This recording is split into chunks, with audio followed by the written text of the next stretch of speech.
Hello everyone, welcome back to my channel. Most of the students को psychology में cognitive process learning topic में doubt है। By the way, cognitive process के मैंने सारे important topics आपके साथ शेयर कर दिए। अगर आपने वो वीडियो को नहीं देखा तो जाके देख लीजिए। जनरली आज हम डिस्कस करेंगे लर्निंग। तो आपको पता है लर्निंग आपका कॉग्निटिव प्रोसेस में इंपॉर्टेंट टॉपिक है। अगर मैं बात करूं कि आप कोई भी टॉपिक स्टार्ट करें तो उसको सिलेबस के अकॉर्डिंग करें। जनरली सिलेबस में लर्निंग के लिए आपको क्या क्या करना है मैंने पॉइंट्स में पेंसिल से लिख दिया। सबसे पहले आपको लर्निंग की डेफिनेशन आनी चाहिए, लर्निंग के types and factor influencing learning और लॉज ऑफ लर्निंग। तो आपको बस इन चार चीजों पे ध्यान देना, आपके लर्निंग टॉपिक कंप्लीट हो जाएगा।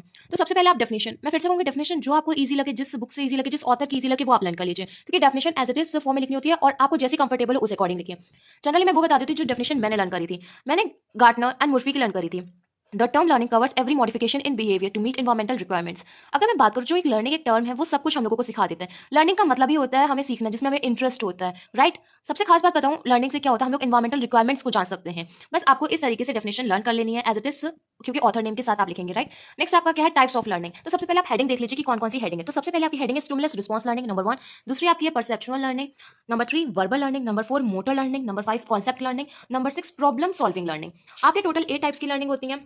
7 एटीट्यूड लर्निंग, 8 आपकी पेयर्ड एसोसिएट लर्निंग। अब हम एक एक को एक्सप्लेन कर देते हैं जिससे आपकी प्रॉब्लम सॉल्व हो जाए। तो सबसे पहले आपका है स्टिमुलस रिस्पॉन्स लर्निंग। अगर मैं बताऊं स्टिमुलस का मतलब क्या होता है, बाहर से कोई भी फैक्टर आपको अफेक्ट कर रहा है, उसका आप जो भी रिस्पॉन्स दे रहे हो उस को कहते हैं स्टिमुलस रिस्पॉन्स लर्निंग। जैसे कि कोई भी प्रोसेस होता है, आप सेंसरी सिस्टम या मोटर सिस्टम अकर होते हैं, तो वो रिस्पॉन्स हमारे स्टिमुलस रिस्पॉन्स लर्निंग में आता है। आप इसके टाइप्स में मत जाइए, सिर्फ उसकी डेफिनेशन लिख दीजिएगा विद एग्जांपल। नेक्स्ट आपका है परसेप्चुअल लर्निंग। परसेप्चुअल लर्निंग में आपका परसेप्शन आता है। परसेप्शन में जैसे कि आपका विजन जिससे आप आई करते हो, ये डायग्राम आप देख सकते हो। नेक्स्ट है ऑडिटरी, ऑडिटरी के आपके ईयर्स होते हैं। कानेस्टिक के लिए आपकी एक्सट्रीमिटीज आती है जिससे आप फील करते हो। तो परसेप्चुअल में आपको पता है कि आप हियर, टेस्ट, स्मेल, टच, ये सब किससे करते हो, अपने सेंस ऑर्गन से करते हो। तो जितने भी आपके स्टिमुलाई का रिस्पॉन्स होते हैं तो आप सेंस ऑर्गन के थ्रू से देते हो। नेक्स्ट आपका क्या वर्बल। वर्बल में आप उनको क्या कहोगे, वर्बली दोगे। आपको पता है ना कम्युनिकेशन में टाइप्स में वर्बल, नॉन वर्बल। तो वर्बल में क्या होता है, आप सिंबल, पिक्चर्स, वर्ड्स, फिगर का यूज करके लर्न सीख के फिर उनको रिप्लाई करोगे। नेक्स्ट क्या मोटर। अगर मैं बात करूं मोटर लर्निंग में जनरली आपका मसल्स का यूज होगा, जैसे कि आपका कोऑर्डिनेशन कितना मसल्स में। अब आपको पता है कि मसल्स का सबसे ज्यादा यूज किस में आता है, वॉक में, स्विम में, रन में। तो उस अकॉर्डिंग आपका आएगा मोटर लर्निंग। नेक्स्ट आपका कॉन्सेप्ट लर्निंग। कॉन्सेप्ट लर्निंग आपके माइंड से रिलेटेड होता है। कॉन्सेप्ट लर्निंग में आप समझ लीजिए आपको कोई कार सीखनी है या फिर आपको कोई भी मैथ का प्रॉब्लम सम सॉल्व करना है,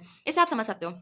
नेक्स्ट आपके प्रॉब्लम सॉल्विंग लर्निंग। अगर मैं बात करूं प्रॉब्लम सॉल्विंग लर्निंग की, तो सबसे पहले इसमें आपके पास एबिलिटीज होनी चाहिए, जैसे कि आप सोच सकते हो, उसका आंसर कर सकते हो, इमेजिनेशन कर सकते हो। फॉर एग्जांपल अगर प्रॉब्लम सॉल्विंग लर्निंग का आपके पास कोई भी प्रॉब्लम आ रही है, तो प्रॉब्लम तो कैसी भी हो सकती है ना, उसका आपको सॉल्यूशन तब पता होगा जब आप हर चीज सोचोगे कि क्या सही है क्या गलत है, उसको कैसे करना है। कंडीशंस मैटर करती हैं। नेक्स्ट आपका टाइप है एटीट्यूड लर्निंग। एटीट्यूड लर्निंग में सबसे ज्यादा फॉर्मेशन होता है एटीट्यूड का फेवर और अनफेवरेबल कंडीशंस पे। ये सिचुएशन के अकॉर्डिंग होता है। नेक्स्ट आपका क्या पेयर्ड एसोसिएशन। पेयर्ड एसोसिएशन में अगर मैं बात करूं, इसमें जितनी भी सिचुएशंस आपकी होंगी वो रीजन बाय लर्न होंगी। मतलब कि जैसे कि कृष्णा एक बॉय का नाम भी है और साथ ही साथ भगवान जी का भी नाम है, तो जो मोटर और वर्बल के साथ में जो टेक्निक्स यूज होंगी उनको पेयर्ड एसोसिएशन कहेंगे। पेयर का मतलब साथ में दो हम लोग बोल रहे हैं, तो वो क्या आएगा वर्बल में। मोटर लर्निंग में हमारी मसल्स का यूज आएगा। तो टोटल 8 टाइप्स के होते हैं, मैंने एक्सप्लेन कर दिया। अदर टाइप्स ऑफ लर्निंग में विजुअल आ जाएगा, ऑडिटरी आ जाएगा, काइनेस्टिक आ जाएगा और टैक्टाइल आ जाएगा। इनडायरेक्टली हम कह सकते हैं ये परसेप्चुअल में आ जाएगा, इसलिए हम इसको डिस्कस नहीं करेंगे। नेक्स्ट आपका टॉपिक है फैक्टर इन्फ्लुएंसिंग लर्निंग। तो फैक्टर इन्फ्लुएंसिंग लर्निंग के लिए आपको 3 कॉलम्स दिख रहे होंगे, इसमें अलग बाई डिफरेंट बाई डिफरेंट है। अगर मैं बताऊं factors associated with learner. Learner मतलब जो सीख रहा है। अच्छा, आप कुछ सीख रहे हो तो आप बिल्कुल फिजिकली फिट हो गए, अगर आपको बुखार हो तो आप मुझसे पढ़ सकते हो नहीं ना। अगर आप मेंटल हेल्थ आपकी ठीक नहीं, आप डिप्रेशन में, तो आप पढ़ सकते हो नहीं। बेसिक्स पोटेंशियल, अगर आपके पास बुक नहीं है तो आप पढ़ सकते हो, आपके पास पेन वेन नहीं, आप पढ़ सकते हो, कॉपी के पिकेट पढ़ सकते हो। मोटिवेशन, आपको मोटिवेशन इस वक्त एग्जाम है, university exam. Goal of life क्या है, यूनिवर्सिटी एग्जाम को क्लियर करना। रेडीनेस एंड विल पावर क्या आपको पास होना। मैच्योरेशन की अगर मैं बात करूं, मैच्योरिटी ये है कि अब अगर एंट्रेंस एग्जाम क्लियर करके यहाँ तक आया तो मैच्योरिटी यही होती है कि इसको भी क्लियर करना। एज आपको पता है, अगर छोटे बच्चा, अब जो 2 साल का बच्चा, उसको थोड़ी पता है कि यूनिवर्सिटी एग्जाम क्या होता है, कैसे इंपॉर्टेंट होता है। इमोशन, अगर इस टाइम अगर किसी का हार्ट ब्रेक हुआ तो ऑफकोर्स वो इमोशनल डैमेज होगा, उसको प्रॉब्लम होगी। सेक्स में अगर मैं बात करूं तो मेल फीमेल के इमोशंस अलग अलग होते हैं, वो वन लाइफ अफेक्टेड होते हैं। तो ये किस पे डिपेंड करता है, लर्नर पे।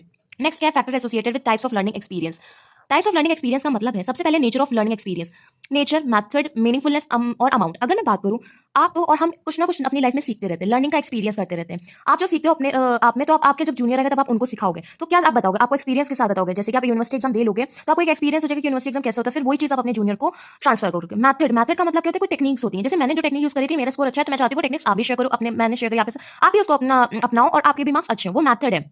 फिर मीनिंगफुलनेस, मीनिंगफुलनेस ऑफ मटेरियल। जैसे मैं हमेशा आपको स्टेशनरीज बताती हूँ कि स्केल क्यों लेके जानी है, 2 स्केल क्यों लेके जानी है, ब्लैक स्केच पेन क्या है, ब्लू पेन का क्या है, तो फिर उसके साथ में इसका मीनिंग भी बताती हूँ, ऐसा क्यों करना आपको। मैं कोई भी चीज बताती हूँ उसको एक एग्जांपल के थ्रू बता देती हूँ या फिर मॉडिफाई करके बता देती हूँ, और क्या चेंजेस उस रिसोर्सेज के, जिससे क्या वो आपको बिल्कुल क्लियर हो जाए। और अगर आप कोई भी चीज सीख रहे हो, अब जैसे आप खुद जानते हो यूट्यूब पे क्या है, आप कुछ भी सर्च करते हो आपको वीडियोस मिलती है, लेकिन कितनी बहुत लॉन्ग में, जनरली उससे टाइम वेस्ट होता है। आप अगर मेरी वीडियोस में देखोगे तो जनरली मैं उसको with in of 10 to 15 minute में एक टॉपिक क्लियर करती हूँ। अगर वो वन शॉट होता है तो लॉन्ग वीडियो होता है, वरना एक टॉपिक मेरा 10 to 15 मिनट में कंप्लीट हो जाता है, बिकॉज मैं नहीं चाहती कि जो time waste as a student मेरा होता है वो आपका भी हो। तो वो क्या होता है, एक अमाउंट और एक लेंथ होता है कि मटेरियल आपको कितने टाइम में मिल जाता है।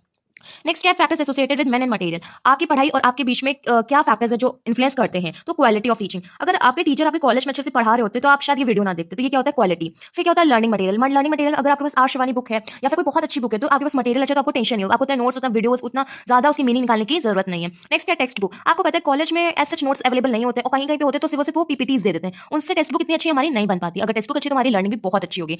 अगर मैं बताऊं, मैंने एनाटॉमी और फिजियोलॉजी के इसीलिए नोट्स शेयर करें जैसे आप नोट्स बना के अपने बेसिस क्लियर कर लो। Teaching learning aids, library, conductive environment. तो आपको ये क्लियर हो गया किस अकॉर्डिंग फैक्टर इन्फ्लुएंस करते हैं, मैंने एग्जांपल के थ्रू से आपको बता दिया। Next laws of learning. Laws of learning के एज इट इज आप नाम लर्न कर लीजिए।